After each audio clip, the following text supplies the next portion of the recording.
पहले से ही विभा को कपड़े धोने का बड़ा शौक था, कभी नल के नीचे तो कभी तालाब के पास। अरे मेरी नीली वाली लुंगी नहीं दिख रही है। विभा की अम्मा कहाँ रखी है लुंगी? अरे वो तो विभा ने परसों ही धोकर रखी थी आपकी अलमारी में, देखो वहीं होगी। वो ना मैंने आज धो दी, मुझे लगा कि गंदी हो गई होगी। अरे कैसे गंदी हो गई थी, उसे तो मैंने पहना भी नहीं। हे भगवान, इस लड़की के कपड़े धोने की आदत से परेशान हो गया हूँ मैं। जितना तो घर में राशन नहीं आता उससे कहीं ज्यादा डिटर्जेंट पाउडर का खर्चा है। इसकी शादी करवा दो, शादी जाए अपने घर में ही करे काम, फिर चाहे घर के कपड़े धोने हो या पूरे गाँव के। हाँ ठीक बोल रही हूँ, देखता हूँ मैं कोई लड़का। वो दिन भी आ जाता है जब विभा को देखने लड़के वाले आ जाते हैं। लड़की मुझे अच्छी लगी। होने वाली सास कहती है, बेटी अगर कुछ पूछना है तो पूछ लो। वैसे तो हमारी लड़की बहुत ही शर्मीली है, जो बोल दो वो मान लेती है, इसे क्या पूछना होगा। अरे कैसी बात कर रही हो माँ, मुझे इन लोगों के घर रहना है, सवाल तो कई है। हाँ हाँ बेटा पूछ लो ना, क्या पूछना है। आप लोगों के घर कपड़े कौन धोता है? सास का मुंह बन जाता है। देखो अगर तुम ये कहना चाहती हो कि तुम्हें कपड़े धोने नहीं आते तो सुन लो, कपड़े मैं ही धोती हूँ, लेकिन तुम्हारे आ जाने के बाद मैं रुमाल तक नहीं धोऊंगी। अरे चुप रहना भगवान, बहू बेचारी घर आई नहीं, उसे डराना शुरू कर दिया। वो क्या है ना बिटिया, अभी तक तो ये कल्लू की माँ ही धोती थी, लेकिन अब तुम्हारे पापा तो दहेज में वॉशिंग मशीन देंगे ही।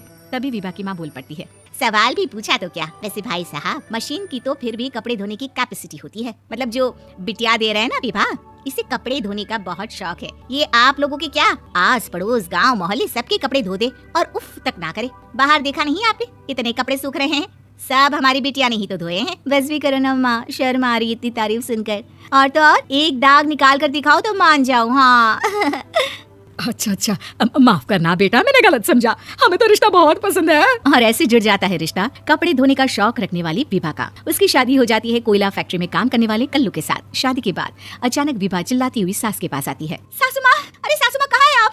ये तो धोखा है, धोखा दिया आप लोगों ने मुझे। इस ससुर के चक्कर के बारे में पता चल गया। अरे तो उसमें तुझे क्यों धोखा मिला है? अरे नल में पानी नहीं आता, कपड़े कैसे कब धुलेंगे? अच्छा तू पानी नहीं आ रहा उसकी बात कर रही है? तो आपने क्या सोचा? कुछ नहीं। अच्छा तेरी माँ ने कहा था कि कपड़े धोने का शौक है, तुझे याद आया मुझे। शौक बोलकर कपड़े धोने वाले मेरे जुनून को कम ना आके सासू माँ, कपड़ा धोना मेरा गुरूर है। तभी पति भी वहाँ आ जाता है। अभी मैंने इसे सनी देओल की फिल्म दिखाई है, उसी के डायलॉग मार रही है माँ। अच्छा सुन, साफ बता रही हूँ, पानी सुबह 4 से 6 और शाम को 10 से 12 आता है, समझी? विभा टाइमिंग सुनकर हैरान हो जाती है। ये क्या भूतों का मोहल्ला है? सुबह 4 बजे उठकर कौन कपड़े धोता है? 4 बजे टंकी में पानी जाता है, फिर सारा दिन धोना ना, किसने मना किया?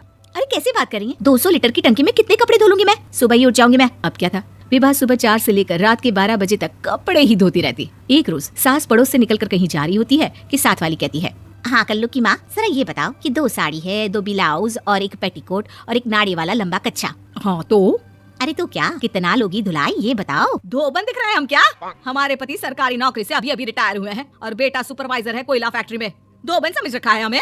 हाय रे कल्लू की अम्मा, माफ कर दो, वो तो मोहल्ले में यही सब बता रहे थे कि तुमने बहू को कपड़ा धुलवाने के काम में लगा दिया है। सास को पड़ोसन की बात सुनकर गुस्सा आ जाता है। वो घर पहुंचती है जहाँ घर के बाहर ही इतने सारे कपड़े सूख रहे होते हैं जितने की किसी धोबन के घर पर। अरे ओ कल्लू की दुल्हन, बाहर निकल। माँ जी यहीं आ जाओ, बाथरूम में चादर धो रहे हैं हम। अरे अभी हम धोते हैं, तुमको बाहर निकलो। ये आस पड़ोस वाले बोल रहे हैं कि हम बहू से कपड़े धुलवा कर उसे कपड़ा धोने वाली बना दिए हैं। अरे छोड़ो ना माँ जी, किन लोगों की बातों में आती हो? आस पास के लोगों का तो काम ही होता है कि वो किसी तरह सास बहू को लड़ा दे। बहू सारे घर के कपड़े धोती है, ये क्या कम है?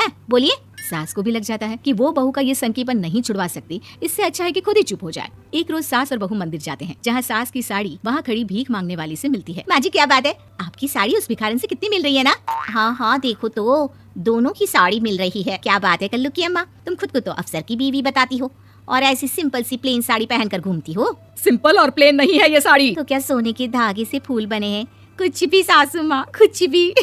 हाँ बने थे इस साड़ी में सोने के धागे से फूल। मेरे पति लेकर आए थे मद्रास से स्पेशली मेरे लिए 10,000 की। ताहे भाई साहब इस भिखारन के लिए भी सेम टू सेम साड़ी लेकर आए होंगे 10,000 की।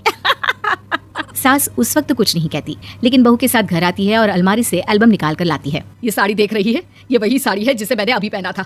इस साड़ी में ये जो चमकदार फूल दिख रहे हैं ना, ये सोने के धागों से काटे गए हैं, लेकिन तू लोकल वॉशिंग मशीन ब्रश से घिस कर सारे फूलों को निकाल कर साड़ी प्लेन कर दी। मुझे माफ कर दीजिए सासू माँ। और तो और, जब मैंने तुझे तेरी गलती के लिए कुछ नहीं कहा, लेकिन तूने तो सबके सामने मेरा मजाक ही बना दिया। क्यों? बहू को समझ में आ जाता है कि अब से उसका कपड़े धोना बंद।